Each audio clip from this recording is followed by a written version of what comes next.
Hey everyone, welcome back. This is a new type of video where I am going to be reviewing a new manga that recently started the 2nd of December. So it's very new, obviously, and it is called Iron Knight.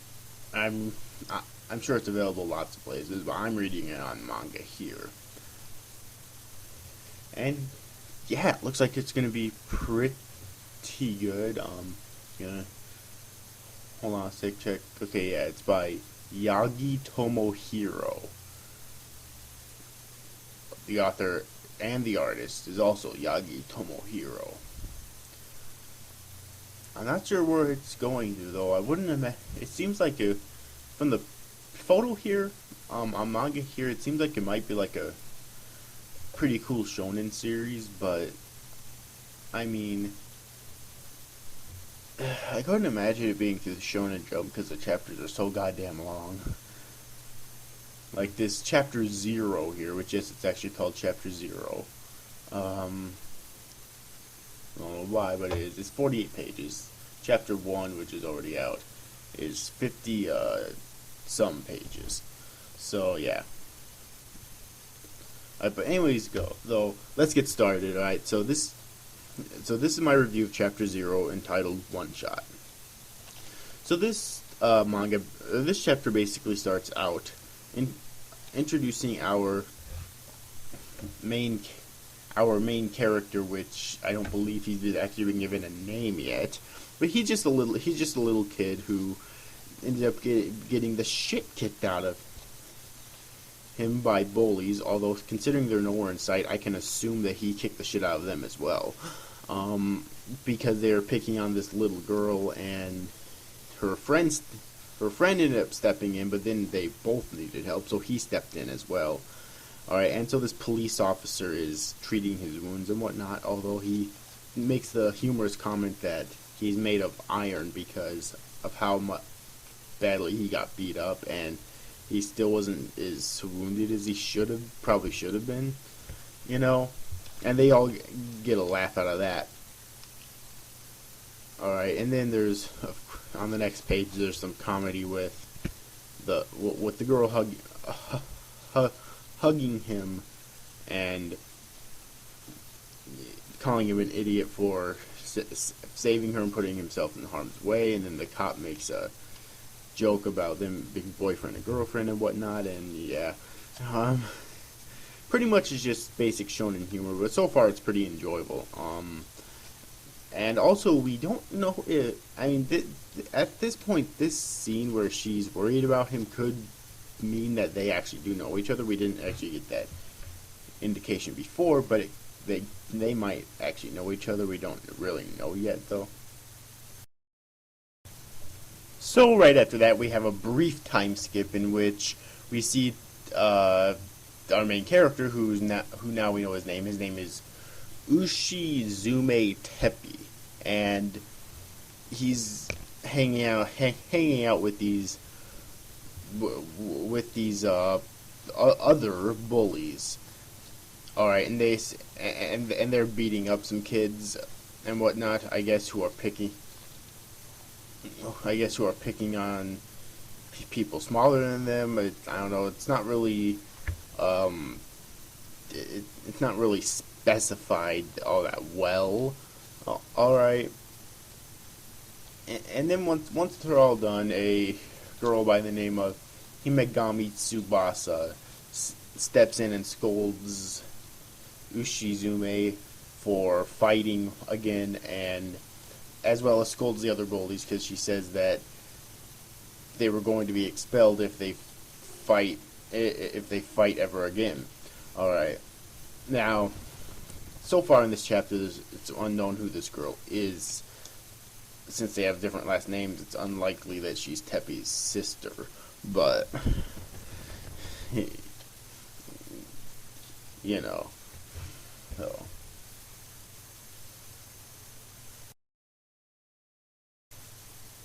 Alright, and then when the two of them are walking home, Tepe and Tsubasa, we get a brief scene with Tepe explain to her his morals, that he believes that it's the duty of the strong to protect the weak. Which, alright, so here we kind of get a glimpse of what kind of a character Pepe is. Alright, and what kind of character he's going to be.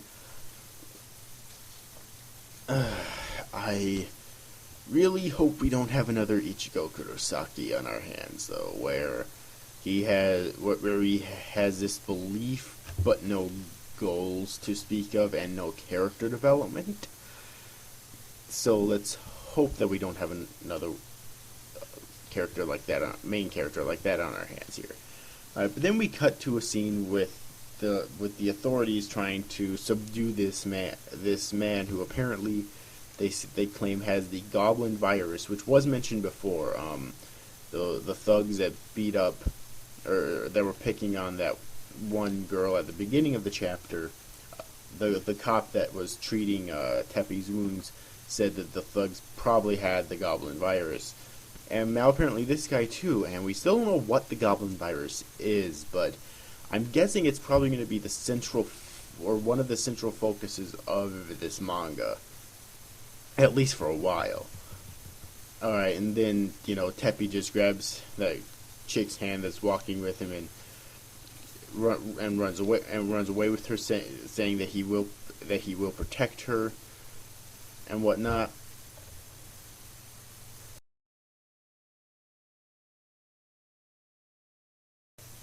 We then cut to the criminal being finally being subdued, and he's in prison in an interrogation room, and they're trying to ask him questions. Apparently, he's killed 13 people.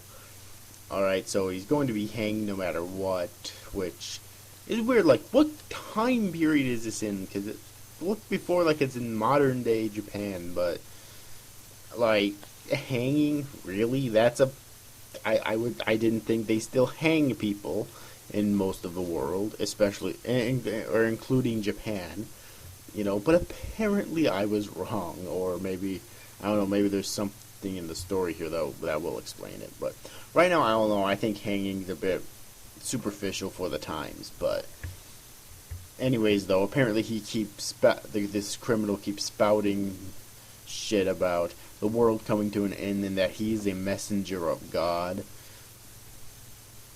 Alright, and that humans have forsaken themselves. They've thrown away their identity or whatever. So it's clear that either he's going fucking insane or that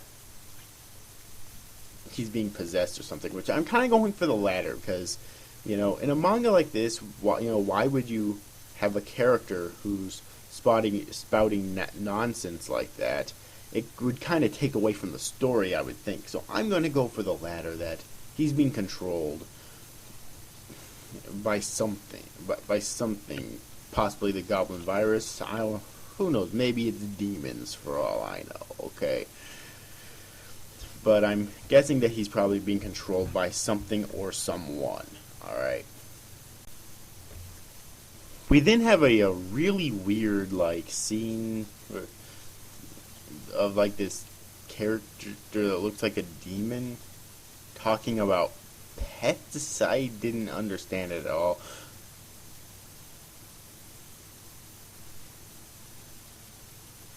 But then we find out that it's just Tepe dreaming.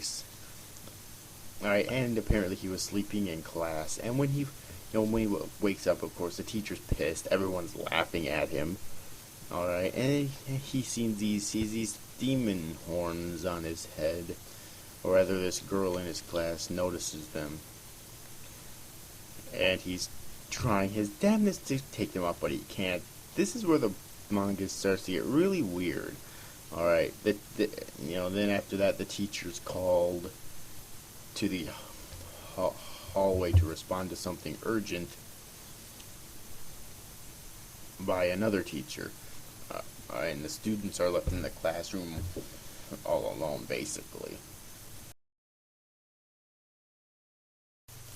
So then after that, some voice comes on the announcement and says that everyone is to arrive at all the students and teachers are to arrive at the gym for a pandemic drill, I guess. And it's at that moment that they find out that Tepe is gone, and a couple students says that he claimed that he had to go to the bathroom because he had a stomach ache. And how fucking fake is that? Like, really? Alright, however, when all the students and teachers get to the gymnasium, the guy, who I'm guessing is the principal or something, explains to all of them that this actually is not a drill, that the Goblin Virus is breaking out widespread in every country in the world. Alright, and so the Japanese government is ordering a mass evacuation of the nation. Alright. And so one thing I have to hand it to this guy here, at least he's being honest with everyone, kids and adults alike, okay? That's something you almost never fucking see in these things, and I'm glad that he's being fucking honest. Alright.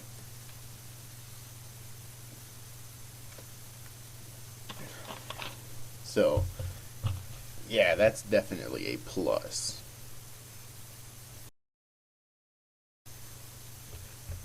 So, then we cut to a scene in the hallways of the school where apparently Tsubasa also is not in the gym. She apparently went looking for a Tepe, and she constantly yells through the hallways, and then she comes to a section of the halls where there's these, apparently, like, these riot cops, I think they're actually supposed to be.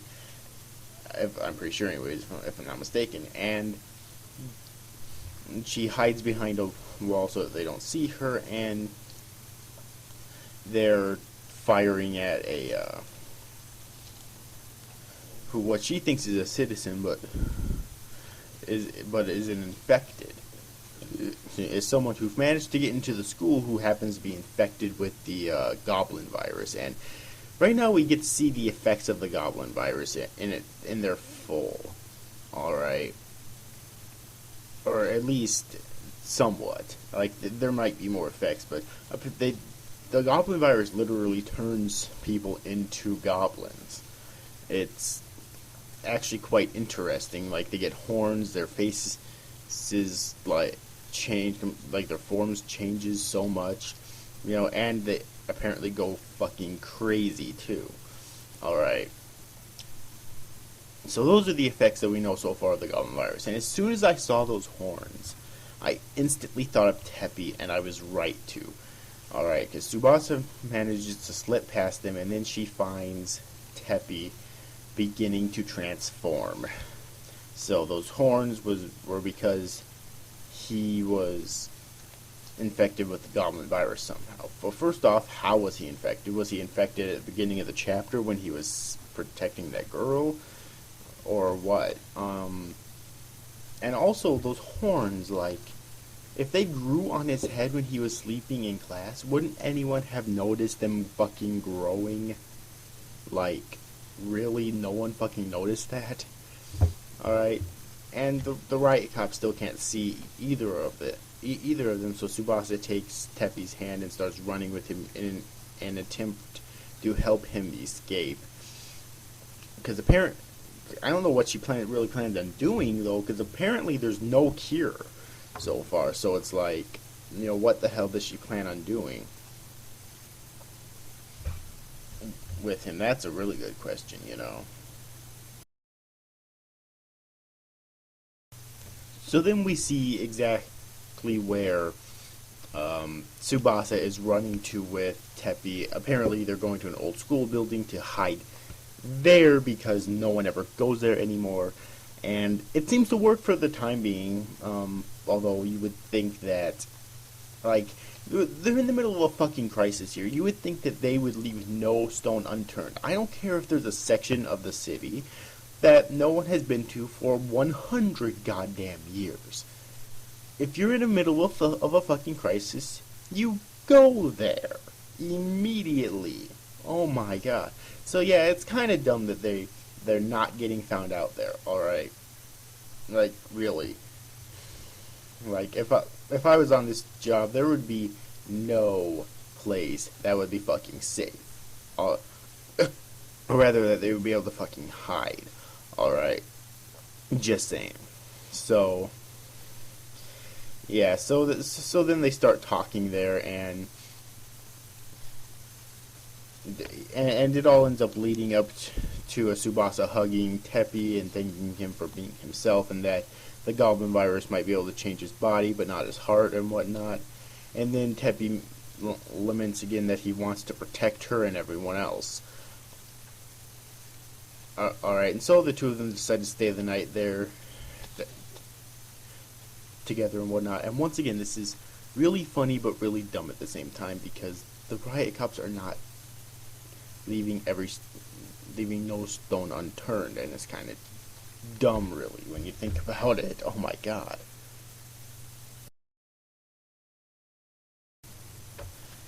Alright, so after that, after they both end up going to sleep, that is, Teppy has yet another dream where it's very similar to his previous dream, and once again, it's very difficult to describe, but this time around, I'll try my best. This time around, it's kind of like a demon confessing his feelings for like a bird or something, and hugging it tightly, probably squeezing it to fucking death. Alright, I don't know, again, it was just really fucking weird. Alright. And then we cut back to the real world, where he wakes up and finds that he is attacking Tsubasa for some reason. And right after that, she doesn't know what the hell's going on. So right after that, he runs away from her, claiming that he can't be near anyone, which means that he's probably guessing that the Goblin Virus is controlling him right now, which of course is, I think, what's probably happening, you know.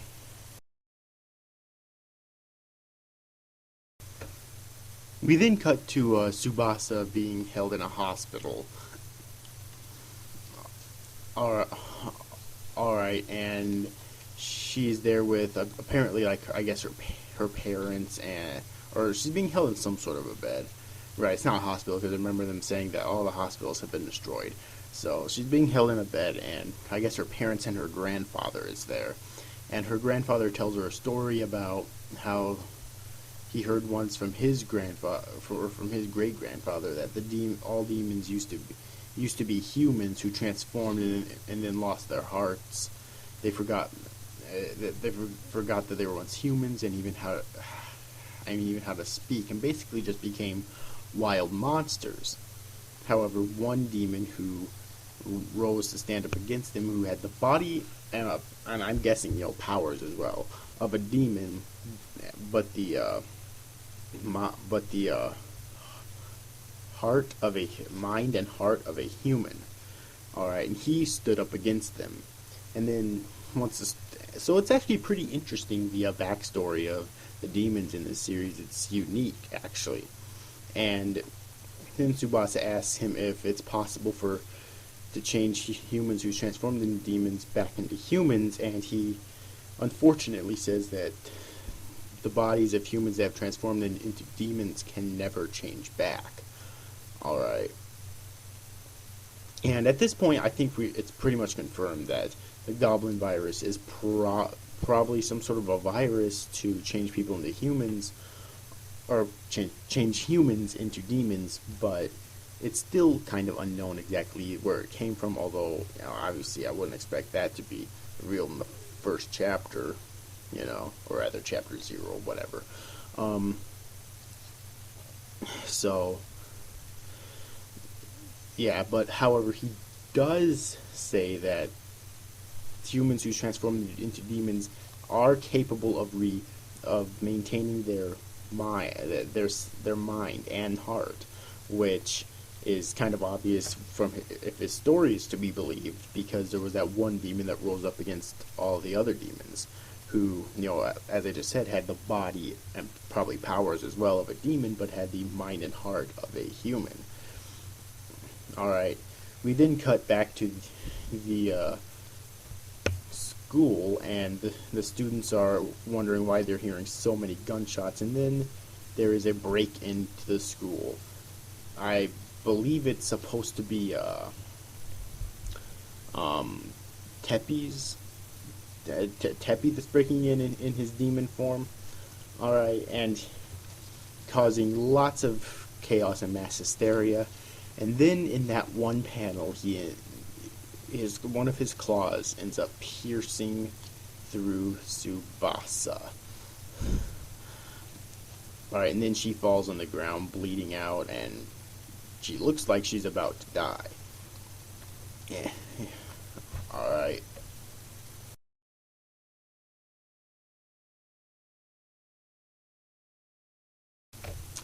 And so after that, Tepe ends up kneeling down by Tsubasa's body, and he starts crying, of course, because it's clear at this point that they are very close.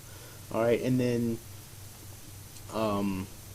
Tsubasa, in her final moment, says that she loves him, and that she wants, instead of him trying to protect her, which is kind of a pointless statement because she's about to die, she wants him to protect everyone else. And so that's exactly what he does. Somehow he's able to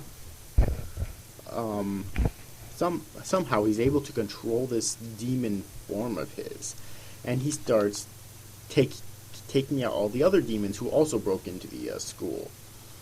Alright, and he starts just pounding them in. He takes them all out, and of course everyone's confused why there's a demon protecting humans, as I guess Tsubasa's parents are crying by her too. I'm pretty sure those are her parents. Alright. And Tsubasa, I guess, before she ends up dying completely, is thinking about Tepe and how he has saying that he had this power that is capable of harming humans forced upon him, but he's using it to protect them instead, and that he has an iron-class will and resolve. And she's thinking, she's not saying this, I would highly doubt that she would still have the ability to speak at this point, but she's thinking all of this as he's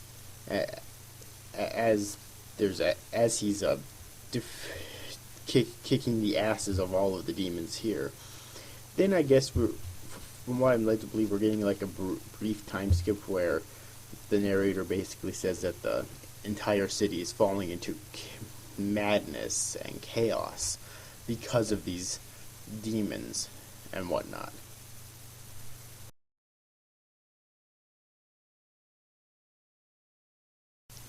And then this chapter basically ends with the people actually coining the phrase Iron Knight, basically calling Tepe the Iron Knight, which because, like, first off, the scope of what's happening here is kind of a mystery. I think it's like it's said to be massive.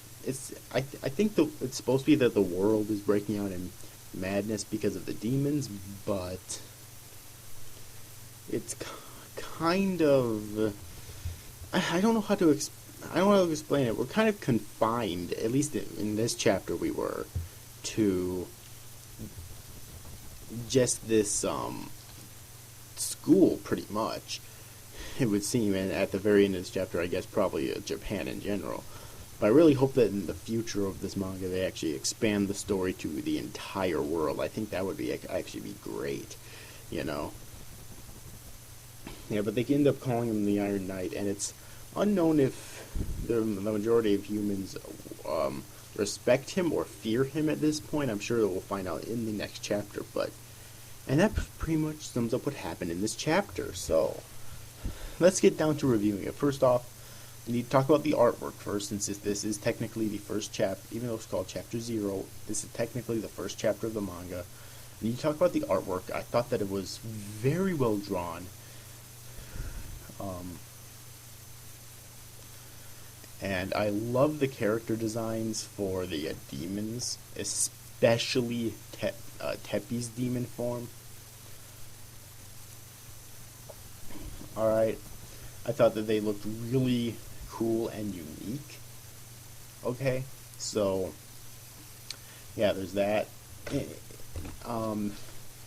In addition, I also think it's kind of unique how, with the backstory of the demons and everything like that. My only real complaint about this, about the start of this manga series, is the pacing. I thought this chapter was paced really fast. Like it went by. It was 48 chapters long, or 48 pages long, but so much happened, and I felt the pacing was way too fast. Alright, I think that the mangaka should definitely slow down later on when writing this manga. But other than that, I really didn't have any other complaints. I